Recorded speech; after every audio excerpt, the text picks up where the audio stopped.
This is Goals with Soul, the podcast for visionary coaches and entrepreneurs, building your business with inspired action. In alignment with your mission and authentic message, so you can create impact for your soul clients and feel lit up every day. I'm your host, Jo Ingram, married mum of 3 daughters from London and a former ad agency director turned business coach and strategist.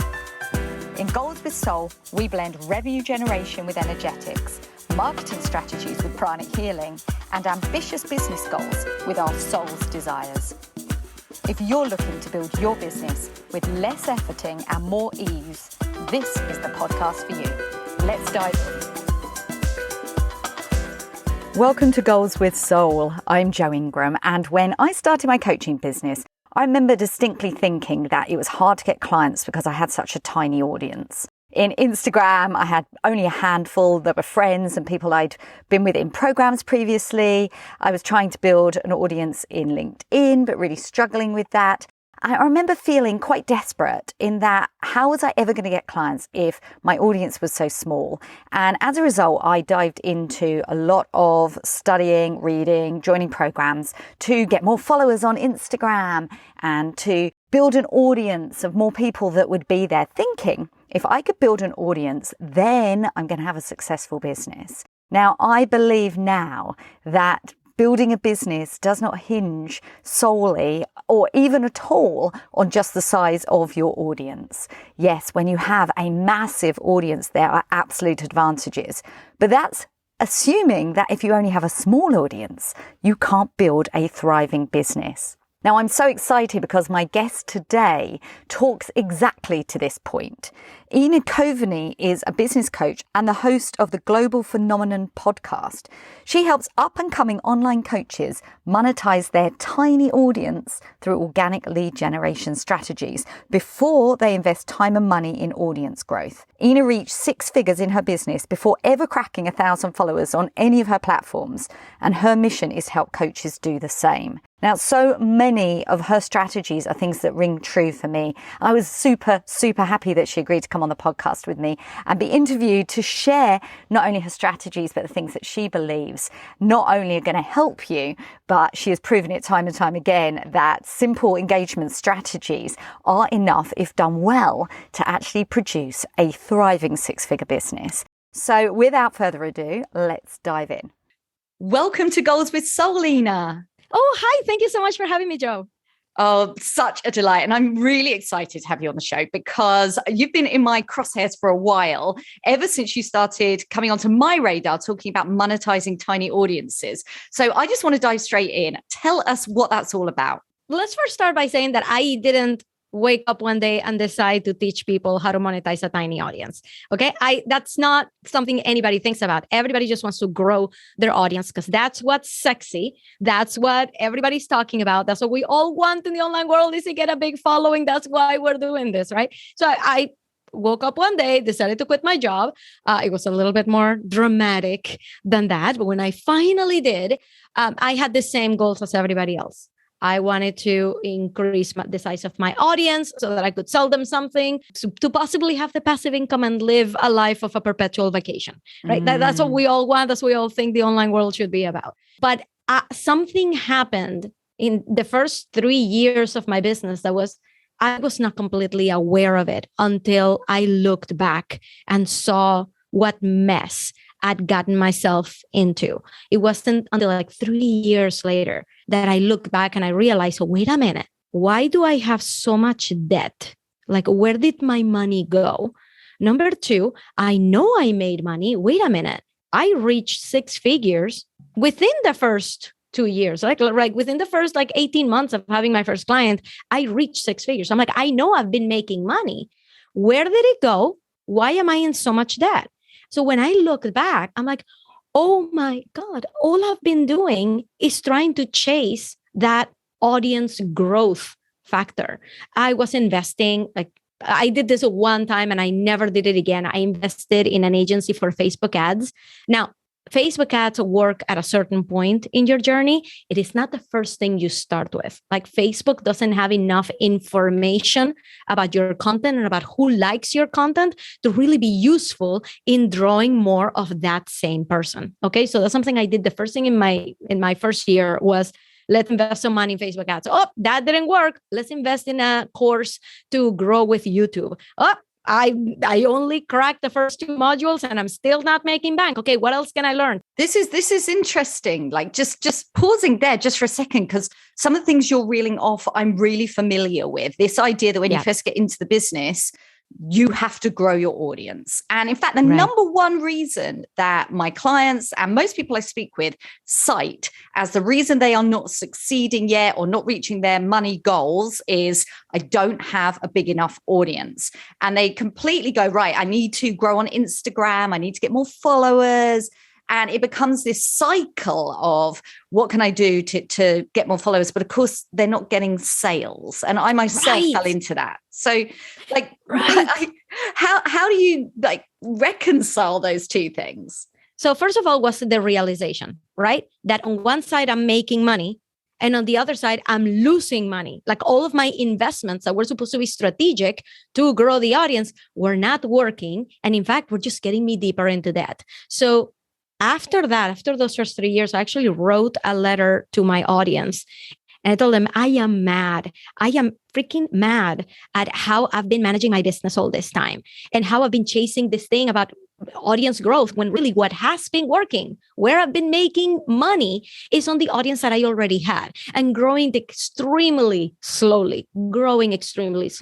So for 2021, that was my year of like freedom, where I said, I am done dropping money and trying to grow the audience. I'm letting go. In fact, I started a brand new Instagram account. I started from zero. I'm like, to prove, you know what? It's not the number of followers, because I had 750. I think I had just reached 1,000 followers in my other Instagram account. That took me so long to grow, but there was no engagement. There was nothing going on there. Nobody knew exactly what I did because I had been growing that account even through several iterations of my business that didn't make any sense.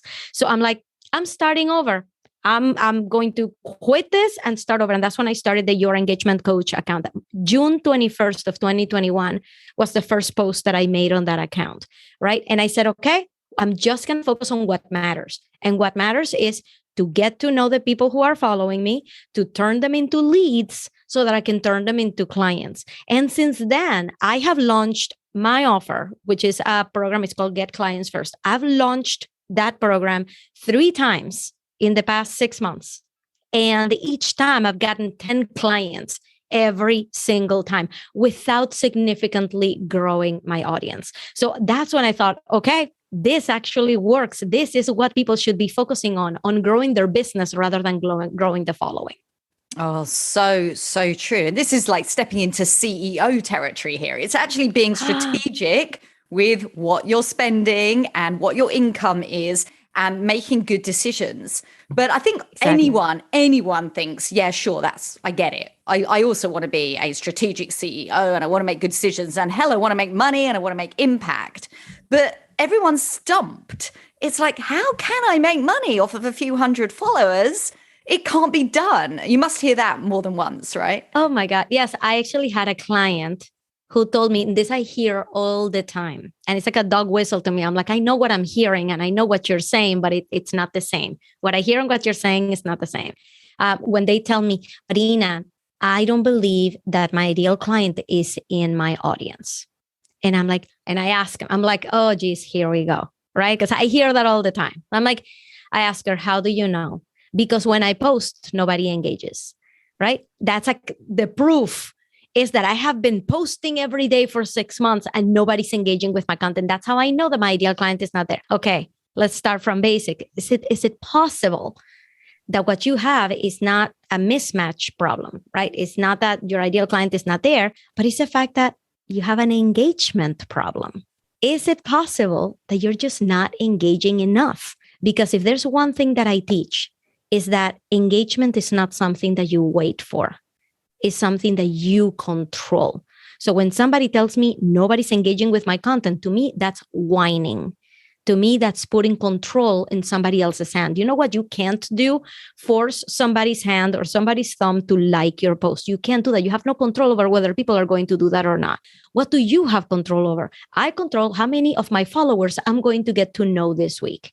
And I'm going to go and find out if in my follower list, my client is there. I'm going to go and take the reins of that. So when I was talking to my clients, I'm like, okay, let me prove something to you. Okay, give me your account. And I went to her account. And I was like, I thought it was going to be fewer followers. I thought it was going to be, like you said, like 320 followers. She had 2,500 followers. And I'm like, are you telling me that none of these people that you know for a fact that none of these 2,500 people need you? That's what you're telling me. You're putting your foot down and telling me and nobody. And she's like, well, I don't actually know. That's your problem. It's not that they're not there. It's that you don't even know. So we started going through her followers. I'm like, okay, let me grab 10. Let me just skim off the top. Just like, let me grab 10 of your followers and let's look at them. Half of them were nothing, were like bots or accounts or companies or whatever. Like we all have those. And then the other ones were like, is this person a mom, right? We started going through her ideal client. Is this person a mom? Is this person someone you feel like you could help? Is this somebody you want to get to know? Yes, yes, yes. Great. Let's talk to them and see what happens. But I never want to hear anybody who's hearing my voice right now. I would never want to hear, number one, that your ideal audience must not be in your follower list because they're not engaging with you, because that's just a story you're telling yourself. There's a different problem happening there. And the second thing is, but Ina, nobody's engaging with my content, and therefore I'm throwing my hands up in the air and I don't know what to do. It's time to take the reins and you start engaging yourself. Well, this is a really interesting thing because you've said the word engagement a lot of times, and we all think we know what engagement is. But oftentimes, and I know that you're particularly active in Instagram, and Instagram is well known as a place that people are running multi-million-dollar businesses from, that people think that Instagram is content, or indeed any social media. It's like, what's my job when it comes to my social media account? It's about being consistent and posting content every single day. And I have seen this and experienced it myself as one of the biggest time wasting things you can do, because you just keep putting stuff out there. But if you're not working the algorithm and doing certain things, very few eyes are actually getting on the content and you're not getting clients. If there's no sales coming, then really what's the purpose? And I just want to say one thing here, which I don't know whether this is contrary to what you say, Ina. I'd be really interested. But I am aware that there are lurkers out there. And sometimes we can put good content out and not get any engagement and not have people responding. And yet there are people who are really, really interested and they jump onto discovery calls. And they're the people that we say, I have no idea where they came from. They came out of thin air. We manifested them, but they were probably lurking on your content for a while. So I would never suggest that you don't bother with content. What do you think? For me, and actually, I'm going to show this to you if anybody's watching the video version, because I know this is a podcast. I'm going to describe to you what I'm doing. There is a concept of a sales coin, and I have it in my hand. It's a little coin that I create, right? That has two sides. If you want to sell something online, on one side, you have engagement, which is what I just talked about, getting to know the people who are there, finding out what their problems are, and figure out if you can help them. The other side that you absolutely need to make a sale is content. Now, here is where the problem lies, in the fact that you said that Instagram is a content place and I should be posting all the time and I should be trusting that that content is getting somewhere and that content should be doing the work for me. That's where we get into trouble, because without the engagement part, you're not going anywhere. With the engagement, without content, you're not going anywhere. So I don't know if you've ever noticed, because this is something I noticed right away, that as soon as you follow someone, try this. I want you to do a little experiment right now. Go on Instagram, follow someone, and then go back to your main feed. What is the first post that appears? And what is the first story bubble that appears in your feed now? I promise you, it's going to be that person that you just followed. Okay. Instagram knows who is talking to whom. Instagram knows if you're having conversations, if Ina and Joe are engaged in conversation, it must be that Ina and Joe are friends. So when Ina goes to her feed, I'm going to show her Joe's stuff because they're just talking about it. She might be interested in it. Without the engagement, your content is not going anywhere. I could be posting all day long and still not get sales because I'm not talking to anyone. So my content is not being seen by anyone. Now, you were just talking about lurkers. I love lurkers. Lurkers support this, okay? The fact that people are not engaging with you doesn't mean that they're not interested. It doesn't mean that they're not there. They could be there and they could be watching, just not engaging. So it further supports the message, my statement that your ideal client could still be in your followers. So in a way, what you're saying is that content might be the primary piece and sales might be the objective, but the piece that joins the two together has got to be the engagement piece. The way that I see it, that's one way to look at it. The way that I see it is that engagement and content have equal weight in that equation. It's not like content is king and content will get you sales, but the only thing you need is engagement. No, you need both equally, content and engagement. And those two together equal sales. Amazing. So tell us more about how engagement works for you and what you recommend. Okay, so let's talk a little bit about what people normally think of engagement, right? Whenever you hear somebody ask you, how's your engagement? Immediately you're going to think, okay, how many likes my post is getting, how many comments my post is getting, how many shares my post is getting, how many saves. That's immediately where our brain goes.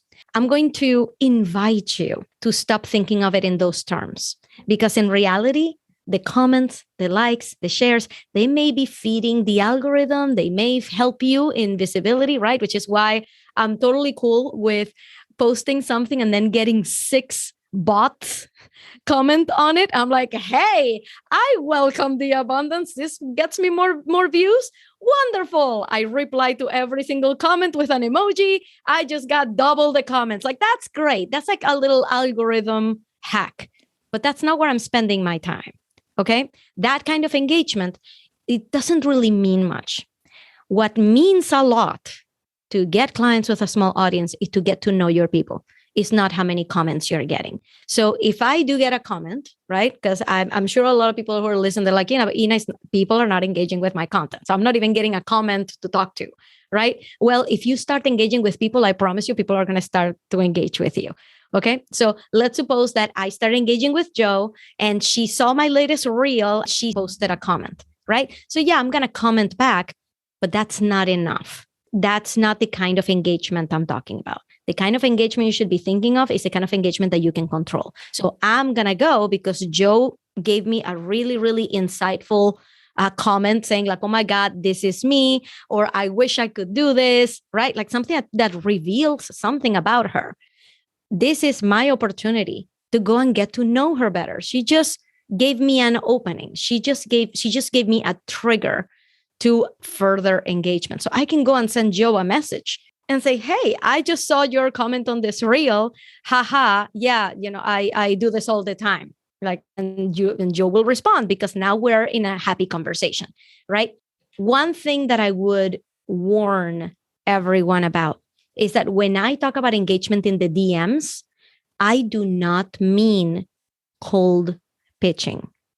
I am not going to go just because Joe said, oh my God, this is something that I do too. Just because of that, I'm not going to go to her DMs and say, hi, Joe, thank you for liking my content. I love talking to like-minded entrepreneurs out there. So I am teaching a class next week and I saw that you're also a coach. Why don't you come to my class? Here's the link. I'll see you there. Hey, Ina, have you been looking inside my DMs? Because I reckon I've had a few of those. I get those all the time. And at first I used to engage with them because I'll engage with anybody. At first I used to engage with them like, oh, thanks, I can't make it, but how long have you been in business? Right? Like, start just a conversation. But inevitably, every time somebody tried to pitch me something right off the bat, and they saw that I wasn't going to attend their masterclass or join their Facebook group or sign up for their freebie, they would just drop the conversation. They're like, okay, this person is not going to sign up. I'm going to move on to the next person. So we've all been trained that DMing someone out of the blue is icky. And you know what? It is. Every time that I get something out of the blue from someone, I love to engage with like-minded entrepreneurs. I'm like, okay, where's the pitch, right? Like, just give it to me. Just tell me what the pitch is so I can move on with my life, right? So we don't want to be that. That's not what, and that is kind of what stops us even from starting DM conversations, because we feel like, I don't like it when people do it to me, so I'm not going to do it to others. Well, I'm going to tell you something. I'm going to give you a great example of a wonderful way to break the ice. Okay, because this is the kind of conversation I want you to get into, not the kind of conversation that you're going to be pitching to people, because that's not going to get you anywhere in terms of relationships. I'm going to give you a great example. I saw someone. I was in a program, and somebody was getting featured. She was getting a hot seat by the host or whatever. She seemed nice. And I'm like, oh, I wish I could, go and chat with her. But I don't have an in yet. I don't have a reason to message her. I don't want to message her out of the blue because it's going to feel like that. Where is the pitch, right? So I realized that she was a doula, and I was just thinking about her. A doula is somebody who is a labor coach, is somebody who helps women through their labor. I saw she was a doula. I'm like, okay, I'm just thinking about it. That same day, I went to a restaurant to pick up my food, and I saw a car, a BMW, with the license plate doula. So I took a picture of it and I sent it to her. I told her, hi, we're in the same program. I saw your hot seat, looked great. And by the way, I just saw this and it made me think of you. She is not thinking, okay, where's the pitch? She is tickled pink at the fact that there is a BMW out there with a license plate doula, and that I thought of her. Like, that's it. That's how we started the conversation. I'm not here telling you, oh, and she turned into a client. No, she didn't. I'm just telling you, there are ways for you to start conversations in a way that feels really, really genuine to you, and in a way that the other person is not going to feel like you're about to jump into a pitch. So that's what I mean with genuine engagement. I love that. I love that. But I must admit, it's piqued my curiosity, because when we talk about monetizing tiny audiences, we're talking about the transition from that first conversation and getting to know your audience to a point where, you manage to monetize 6 figures from a tiny, teeny audience. And I'm sure everybody would like to manifest a proportion of that from such a small audience. So, how do you transition from being really friendly, really natural, and really starting to get to know your audience to a point where they become happy clients? That's where your content comes in. I don't go from the DMs to the sale. I don't go from hello to come to my masterclass. For me to say in the DMs, hey, come to my masterclass, we must have already discussed that topic. And you must have already told me this is something you need help with. Okay, it's gotta make sense. It can't be just me assuming and me wanting you as a client. It's gotta come from you that this is something you need. And I've gotten many people tell me, oh my God, thank you so much for sending me that link, because it's exactly what I needed. But it's not because I did it out of the blue. It's because we were engaged in conversation talking about this. And this seemed like the most logical next step for you. If it doesn't seem like the next logical step for you, I am not inviting you to my masterclass on the DMs. Period. I'm just not doing that. Content comes in. So remember how we were talking earlier that if you follow someone, you start to see their content? That works when you're having DM conversations. You start to see more of their content because Instagram knows. So if you're doing your engagement right, your content is going to be more visible, especially because when you're talking to someone, they're going to click on your profile and they're going to see what your bio looks like. They're going to see your call to action. So if your content is top notch and you are not shying away from making offers, those can turn into clients. It's never a guarantee. You do have to get creative, which is super fun. Like, for example, this week, I decided to get creative. I'm doing the pre-sale for my program. And I decided that anybody in the wait list is going to get a sneak peek at my coaching call with my clients this week. And I told all of my clients, hey, this Thursday is bring your friends to the coaching call day, right? And this is in preparation for the launch. So you do have to get crafty with making invitations, but always be making invitations. If you're not talking about your offers, then you're not going to get clients. I was having this conversation with my husband because at some point in early 2021, I went and told my husband, honey, I didn't make any money this month, like any new money. I was getting like paid plans and things like that, but I didn't like make any new money. And I told him, I didn't make any money this month, but I know why, because I didn't sell anything. So I want you to really think about that statement. Did you sell something? It's not, oh, nobody bought it. Are you informing everyone of the value that you bring? And are you talking to the right people to see if they need you? If they are not aware of it, they're not going to buy. If you're not talking enough about it, they're not going to infer it from your content. So true. They're not just going to look at your content and come up with it on their own and be like, oh, Ina talks about monetizing tiny audiences. Maybe she can help me monetize mine. No, there's got to be something that I put on the table that they can grab onto. If I don't do that, they're going to go get my ideas, right? Oh my God, Ina said that I need to do all these things. And there's going to be another coach with an offer out there that talks about this, and they're going to go and buy that. And then come back and tell me, Ina, thank you so much for opening my mind. I just went to work with that other coach. Thank you. I'm like, why? What happened? Because my offer was not out there for them to take. Such golden information. And I know from my own journey through at the beginning of being a coach that I wasn't making offers because everybody feels icky. Everybody feels at the start that, it's cool. I'm here to help. I'm here to serve. I'm here to add value. And the point at which we start saying, well, here's my program. Here's my coaching package. Here's what I do. Here's how I can help. And it costs this amount. Everybody at the beginning goes, I'm not sure how to do it. And there's so many pieces of the puzzle that you have to get in place. And, I specialize in the messaging piece. I specialize on the piece that when they're writing content, when we're writing those pieces, actually expressing who we are and making it that people actually resonate with us, that when we get to that point of engagement and they look at us, at our profile and what we talk about, they're like, that's someone I want to be around. That's someone who I can relate to. They're resonating with me, that idea of being magnetic. But there's all these other pieces. And the piece that you're talking about is so interesting to me, this engagement piece. But I do know one thing that causes a lot of resistance. And I'm coming from truth here, my own vulnerability, but that of many people I work with too, which is, oh my God, but doesn't that take a lot of time? And what would I say? And I get it. I want to do the engagement. I want to be friends with my followers and do all the stuff. But who's got the time to do all of that? And I wouldn't know what to say anyway. So I bet you get that come up quite frequently, right? Yes, it takes time. How much time are you spending writing your content? How much time are you spending creating reels? How much time are you spending showing up on stories? Why is that time more important than the engagement piece? And that's really what I want everybody to understand at the end of this, is that if you are posting all the time and you're still not getting recurring clients, ask yourself, are you giving the same amount of time and effort to the engagement part of that sales coin? Because if you're not, there is your answer. Yes. It takes time. And if you're asking yourself, well, how am I supposed to keep up all of the content that I need to write, that I'm doing right now? How am I supposed to keep all that up and also do engagement?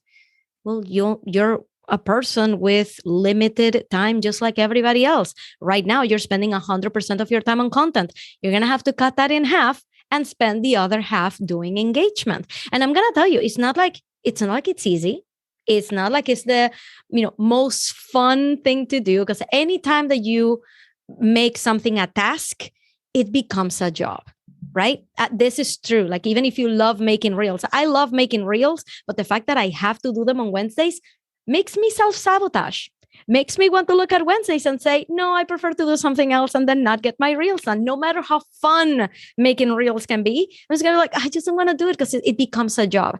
It's the same thing is going to happen with engagement. It's going to become a job. It's going to become a thing that you need to do. And you're going to have to start balancing your mindset and really understanding that, yes, it's important, but just like anything, if you do it too much, you're going to burn out, right? So you got to start small.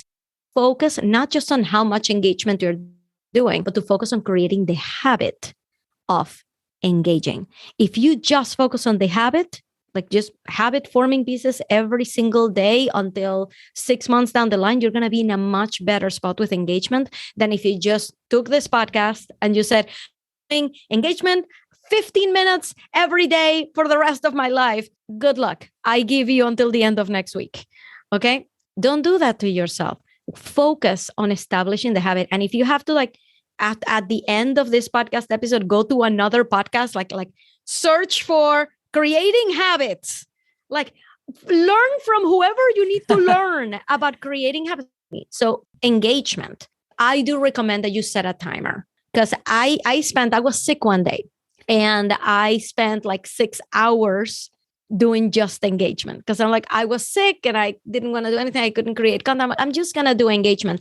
I ended up doing it for like 6.5 hours that day. It doesn't end. Even after the 6.5 hours, I didn't finish going through my list. I didn't finish saying all the things that I wanted to say and starting the conversations I wanted to start. It never ends. So anything you can do to establish a little bit of a habit every single day and set a timer. And I didn't mean to say, hang up on this podcast and go listen to something else. That's not what I meant to say. I meant to say that there are people who actually just teach habits, like this is a thing. Habit forming is going to be important for engagement, but stay with Joe's podcast. That's not what I meant to say. It's not meant for it to come out.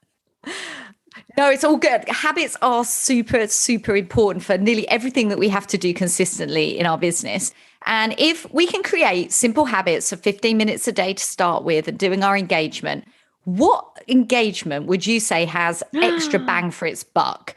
Because you mentioned earlier that, commenting on what people have said on your own posts is obviously a great thing to do and very friendly, but it's not all there is to do. And if you've only got a few minutes and you're just going to start somewhere, what are the lesser known tricks to engagement that we could be doing first? I love this question, because there's a million ways to engage. So you have to think about what is your goal when you're engaging. And I know that you're thinking, okay, the goal is to sign clients, right? Like that's the whole reason we're doing all of this. I want you to bring that goal down a couple notches. Okay. Your goal is not to get every follower to become a client. Your goal is going to be to get to know someone more personally. Okay. It's not to sign them as a client. It's not to figure out if they're going to be a great collaborator. It's not to buy their stuff. Like none of that. Your goal is just to get to know them a little better. Okay. So for that, the best bang for your buck is going to be if you have already like a litmus test of who could be your ideal client. When I look at an account at somebody's feed, there are a couple things that I'm looking for somebody who would be my ideal client. Are they a coach? Do they have an audience that is fewer than 1,000 followers? Are they posting consistently? Do they put themselves out there? Like they've already kind of broken through that barrier and they're really just like trying to get clients. Like that's somebody that I could look at and be like, potential client material. Understanding that I don't know if this person is my ideal client. And I will not know that until I get to know them better. Because it's very possible that this person just has 800 followers on Instagram, but they have 100,000 connections on LinkedIn because that's where they spend all their time. So where do I get off calling them a tiny audience entrepreneur, right? That's not my place. It's not for me to determine that. So I go into every conversation with a very open mind. Okay, that's why I don't suggest pitching on the DMs, because I don't know the entire story. Until they tell me that this is something they're struggling with, I'm not even going to bring it up. So I would encourage you to take a look at, like, just grab the top 20 followers, the latest people who have followed you, remove, like put them on a list, remove anybody who does not seem to be your ideal client. And what are you left with? Maybe you'll be left with 1 or 2 accounts that you feel like, this is somebody I could get to know. Look at their feed, look at their stories, and start interacting with them. Okay. You don't even have to follow them back. All right. I firmly believe that when I follow someone, I'm not expecting a follow back. And I expect everybody else to feel that same way. If somebody ever feels like, hey, I followed you, therefore you should be following me, that is not how it should be. That is not good Instagram etiquette. I follow whoever I want to follow, and you don't get to tell me to do otherwise. I've actually had clients that when I go check out their feed and I go check out their bio to give them feedback, I realize I'm not even following them. They've never gotten mad about it because our relationship goes much deeper than that. Right? I don't follow somebody just because they follow me.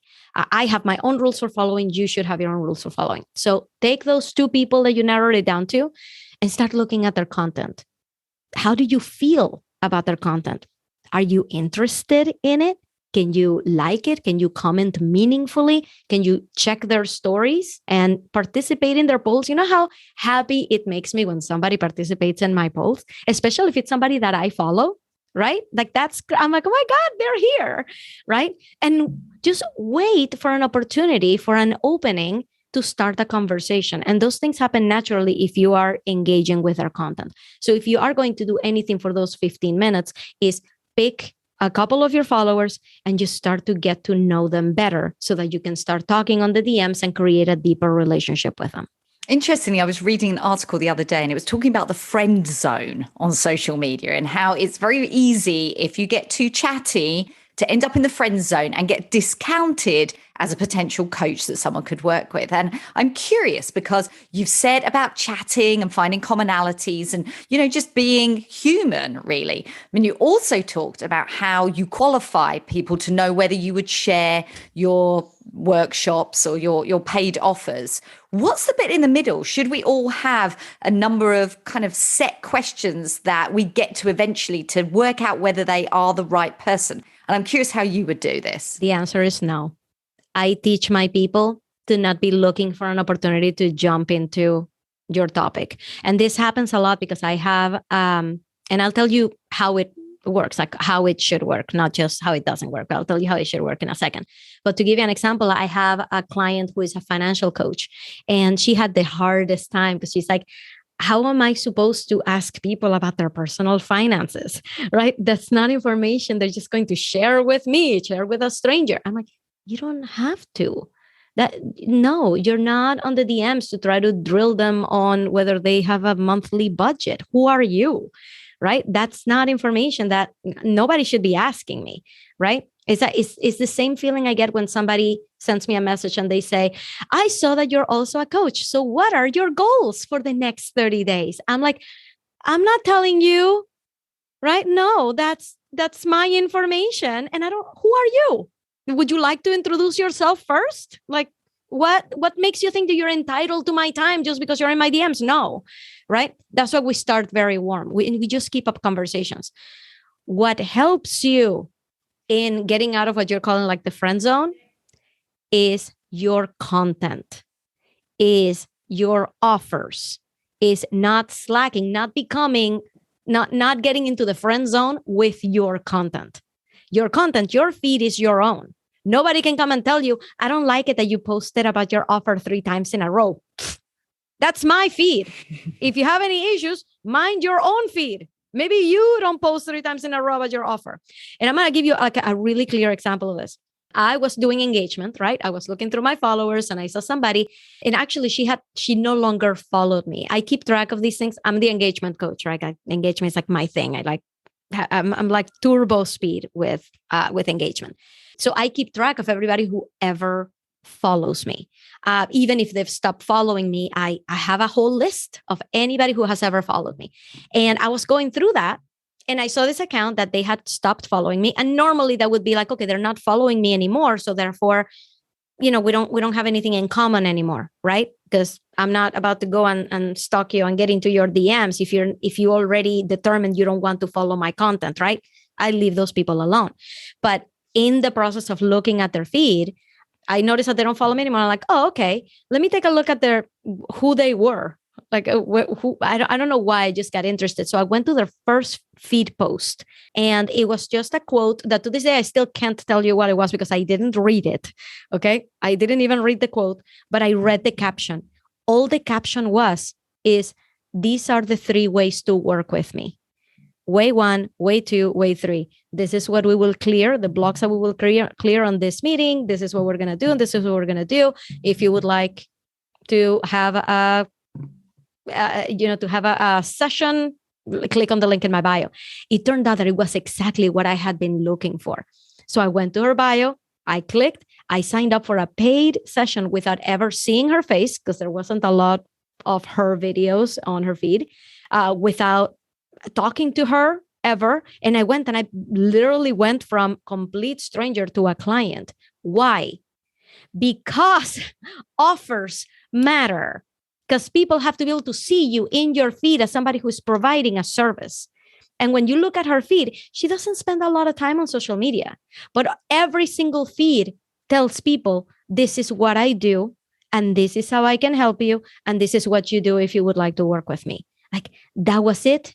And I was sold. And now this is somebody that I work with on a month-to-month basis. So it is so important to not stay in the friend zone in your feed. Your feed is yours. You can do whatever you want with it. And it better be educating people on their problem and on you as a solution. You don't do that in the DMs.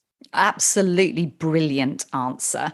I think that is so true about how we perform in our content and become an authority and become credible and give value and specialize and actually have a message, be that person. So when somebody comes to that site and they have a good look around and they click on your links and they're like, they will know immediately whether you are somebody they want to work with now, whether you are somebody that are in their sights to work with in the future, or if you're totally irrelevant to them. And that's what you want, is the attract, repel, just get to know me, or move on if I'm not for you. Right. But if I am for you, then we're going to have a conversation. Yeah. We're going to work together. The great thing, both you and I have a podcast. So many people now are finding this long form content, whether that be video series or blogs, and giving value. And there are places to interact and get that know, like, and trust. Yeah. But also what I love about everything you shared with us today is that it's a way to take it to the next level, to actually be in conversation. And I love the fact that you don't need to have a large audience. There's no excuses. It's like, and how do you, like, even at the very beginning, I remember I've asked you this once before, so it's a little bit of a leading question. And it's like, how can you use your network, your known network, to get those first few sales? Like, if you're a coach who hasn't yet had paying clients or very few, what's the way that you found your tiny audiences have actually, or clients with tiny audiences, have created those first few sales that have given them that confidence and got them off to the races? The first step is to actually write down who those people could be, not to send out a blast email to everybody you know, not to post on LinkedIn and then cross your hands and then just wait for introductions to roll in. You identify the people personally. So sit down, and every single one of my clients has been able to do this, is sit down and write the names of 5 to 10 people that you know personally that you feel like you could help with something. The next thing you're going to do is actually talk to them. Is tell them, hey, I have the feeling that you have this problem. I have the feeling that I can help you with it. Is this something that you're interested in doing with me? Some of my clients have gotten into trades. Some of my clients have gotten into just providing a really short, free experience just to get them out there helping someone, right? If you have had clients, don't work for free. You've already validated that what you have has value and that people will want it, and it's time to raise your prices.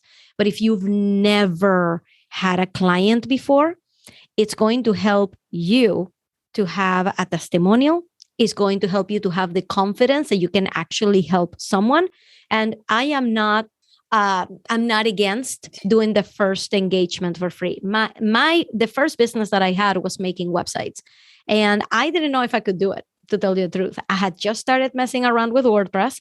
And I'm like, this is something that I feel like I have some skill for. Let me see what's up. And I went down to the local diner. I noticed that they didn't have a website. And I told them, like, hey, I'll make your website for free if you want. And they said yes. I made it, posted it on Facebook. And then I started to get referrals, like ongoing referrals to make websites, because apparently there is a Bermuda's triangle of webmasters. Webmasters just disappear on people. So I was getting a lot of business from people like, our webmaster just left us. Come and pick this up, right? So I'm not below like working for free for your very first limited engagement just to get that confidence up, to make sure that you can do it, to make sure this is something that people want, and get yourself a testimonial, then you're off to the races. But the first step is to actually talk to someone who actually needs it, and then ask them, okay, this is something I can help you with.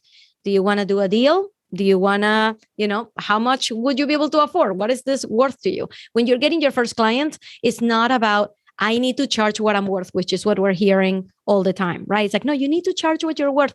That advice is created for people who are undercharging their services. It's not meant for people who have never done this before and who just need to get a testimonial in. That's not the advice for you. I'm like, work for whatever it takes for that very first engagement, because you need that. You need that first step.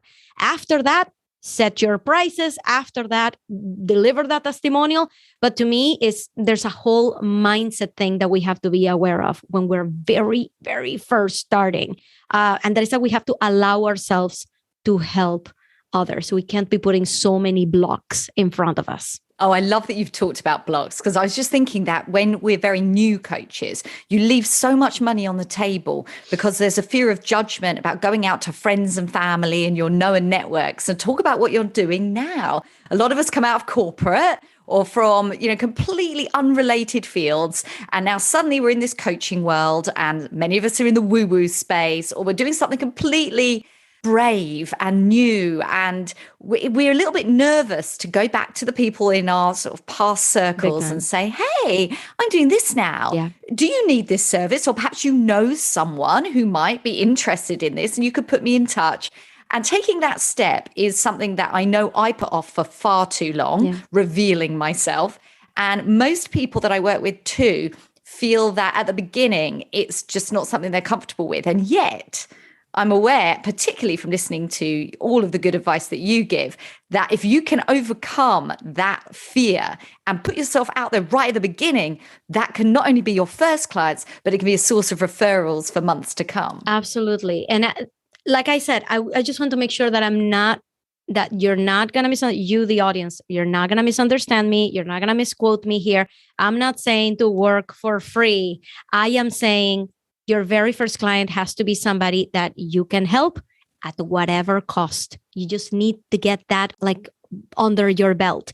Once you get that in, work with a coach, figure out what is going to be your strategy to get this out. But you're going to be armed with so much confidence because you were just able to help someone who appreciated it, that you're going to know that there's something to this. If you never have that first client at whatever cost, like I'm saying, you're always going to wonder, well, maybe this is not something people want. Maybe my friends and family don't want to hear about it. Nobody that I know actually needs this. You keep telling yourself that you're not going to get clients because you're going to keep relying on strangers finding you randomly. And that's not how you monetize a small audience. The biggest difference between monetizing a large audience and a small audience is that a small audience are people that you know. The big audience are the strangers. So if you keep acting like a large audience entrepreneur, you're going to stay in that cycle of not getting clients. You got to break through that and realize my network is here. I can help them, and get creative in how you get in front of them, in how you ask, in what the deal should be to make it worth their while. But you got to get that first client. Otherwise, you're just going to keep posting for months and still not get any clients at all. You got to get over that first hurdle. Oh my goodness, Ina, we have covered so much ground today, but I'm going to narrow it down and invite you to please share some inspired action suggestions that we can do simply this week. Yeah, this week, take 20, the top 20 of your followers list, who are the 20 people who most recently started following you, and vet them. Who looks like they could be an ideal client? And then go and check out their profile, interact with them, and then possibly start a DM conversation this week. You don't have to start a DM conversation this week, but definitely next week. All right. This week, just engage with them. Just take a look at their posts. Just make sure that they know that, hey, I'm here and I'm watching. That's all you have to do. And then next week, if you're brave, if you're bold, go and send them a message. Tell them, hey, I've really enjoyed, catching up. By the way, this post that you just made about Disneyland, I'm about to go to Disneyland. Hey, how were the lines, right? Start a conversation with them. That's all you have to do this week. Outstanding. Thank you, Ina. And where can you be found online? Best place to find me is where I am every day of my life, which is Instagram at Your Engagement Coach. So definitely send me a message and tell me that you heard me on this podcast so that I can go and give Joe a big, big thank you for introducing me to you. Yeah, definitely send me a DM. And you can also find Ina on her podcast, The Global Phenomenon. And I'm going to put all the links in the show notes. So you can just drop in there and click. Thank you so much, Ina. It's been an absolute pleasure. And I feel like we only just scratched the surface. So I might have to try and entice you back before too long. That would be awesome. And actually, before I forget, there's actually one more thing that everybody can do. So I know how much everybody appreciates the fact that they need to post content, right? And that I'm here telling you, hey, you have to do this new thing that is engagement. So I decided to marry the two, content and engagement. And I created a completely free guide that has 100 engagement post ideas for you.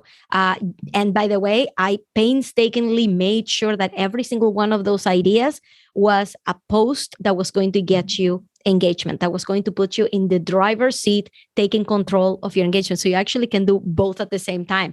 Create content mindfully to prepare you for engagement. And you can go and get it anytime by going to 100postideas.com. That's the number 100, postideas.com. Amazing. Thank you so much, Ina. Yay. Thank you so much for having me, Joe. This was super fun.